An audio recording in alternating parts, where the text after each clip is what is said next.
Bonjour à tous, bonjour Jean-Christophe Lagarde. Bonjour. Il y a un sondage qui montre ce matin que le Front National pourrait arriver en tête dans 4 régions, ou régionales, qui auront lieu dans moins d'un mois. Manuel Valls, lui, parle d'un véritable drame si le Front National l'emporterait dans une seule région. Est-ce que vous partagez son point de vue? Pour une fois, Manuel Valls a raison, mais tout y concourt. Un gouvernement qui montre tous les jours son impuissance, son impréparation, son incapacité à régler les problèmes.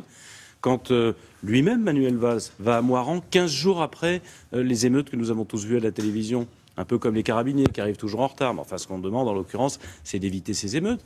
Quand un ministre du budget, M. Eckert, envoie des feuilles d'impôts aux retraités pour leur dire finalement ne payez pas les impôts. Quand une ministre chargée de l'emploi n'est pas capable de savoir ce que n'importe quel Français sait. Combien on peut avoir de CDD? On peut avoir 3 fois, entre guillemets, un CDD et pas plus. Évidemment que cette impuissance étalée de l'État, cumulée à la souffrance, génère de la colère. Simplement, cette colère, elle est mal orientée. Parce qu'en réalité, on voit... Mais en quoi ce serait un drame si le Front National gagnait une région? Pardon, parce qu'en réalité, on voit que dans le même temps, M. Cambadélis, lui, il fait tout pour que le Front National monte. Parce qu'il espère que chaque bulletin Front National, ça sauve des socialistes. C'est ça la réalité.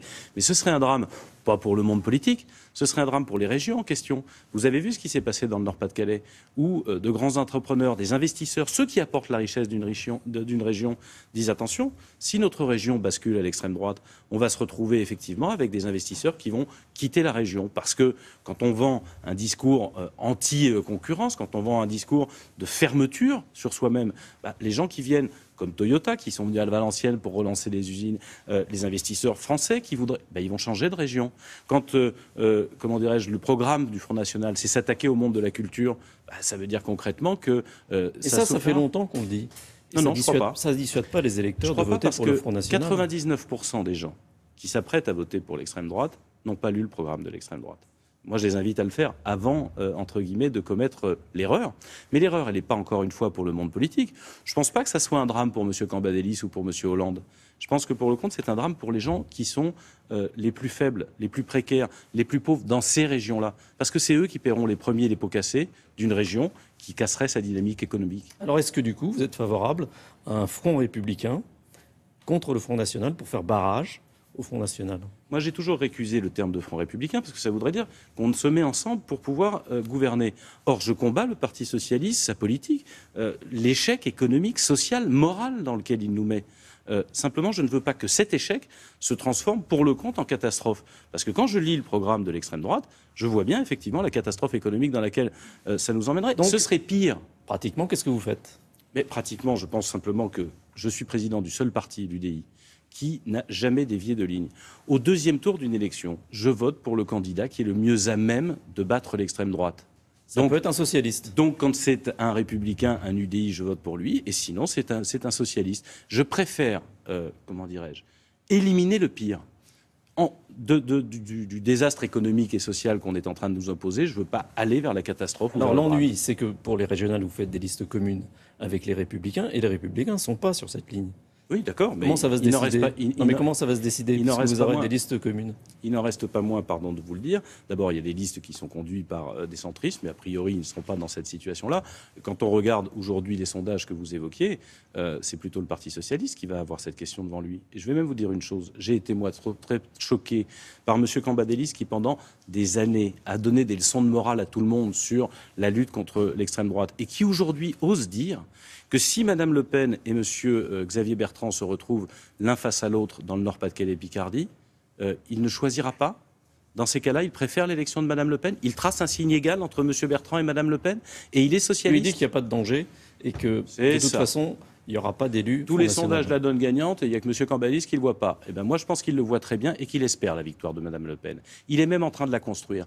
On peut m'expliquer pourquoi est-ce qu'il ressort le droit de vote des étrangers à quelques semaines des élections, comme il l'a fait. Qui a été démenti par Manuel Valls le jour même. Alors, ça veut dire qu'il y a un débat au sein du Parti socialiste. Moi, je suis attentif à ce que dit Mme Hidalgo quand elle dit qu'il faut que les listes socialistes se retirent s'il y a un risque de Front National. M. Valls se semble sur la même ligne, même s'il ne le dit pas aujourd'hui. Mais M. Cambadélis, il ne dit pas ça. M. Cambadélis, la tête du Parti socialiste, il est en train d'aider la construction des victoires de l'extrême droite. Et ça, c'est grave, parce qu'il joue un jeu qui est à la fois dangereux et indigne. À droite, on parle des régionales, on vient de le faire, mais on parle aussi beaucoup des primaires qui n'auront lieu que dans un an. Est-ce que les centristes auront un candidat à ces primaires? Je pense que vous avez raison dans votre question. Elles n'auront lieu que dans un an. Donc on en parle trop. Dans 4 semaines, on convoque 44 millions de Français à voter pour les élections régionales. Les élections régionales, c'est pas un défouloir pour l'extrême droite, pour voter extrême droite, et c'est pas non plus un petit enjeu. C'est tout le développement économique de nos territoires. Ce sont les transports dont beaucoup de Français souffrent dans notre pays. C'est la formation professionnelle, c'est-à-dire la capacité de trouver un travail parce qu'on correspond à la demande des employeurs. C'est l'aménagement du territoire. Et il y a des ruptures aussi bien dans les zones urbaines, ce qu'on appelle les banlieues, que dans les zones rurales. Ce sont les régions qui vont diriger ça. Donc pardon, mais j'ai trouvé assez ridicule ou déplacé toutes celles et tous ceux qui, depuis la rentrée, n'ont qu'un mot en tête et une idée en tête, la présidentielle de dans 18 mois, alors que moi, dans 4 semaines, il y a des élections qui vont permettre aux Français qui vont donner l'occasion aux Français de redémarrer la France depuis nos territoires. Ça sera plus facile de la redémarrer depuis les territoires que depuis le sommet de l'État dont on voit qu'il est bloqué, notamment par tous les corporatistes de Mais notre cela pays. dit, c'est intéressant de savoir si les centristes auront un candidat, porteront un projet ou pas à la présidentielle. Moi, je souhaite que les centristes, en l'occurrence l'UDI, portent un projet parce que depuis 34 ans depuis 34 ans d'alternance politique, nous n'avons pas gouverné et on va d'échec en échec. Ça ne fonctionne pas.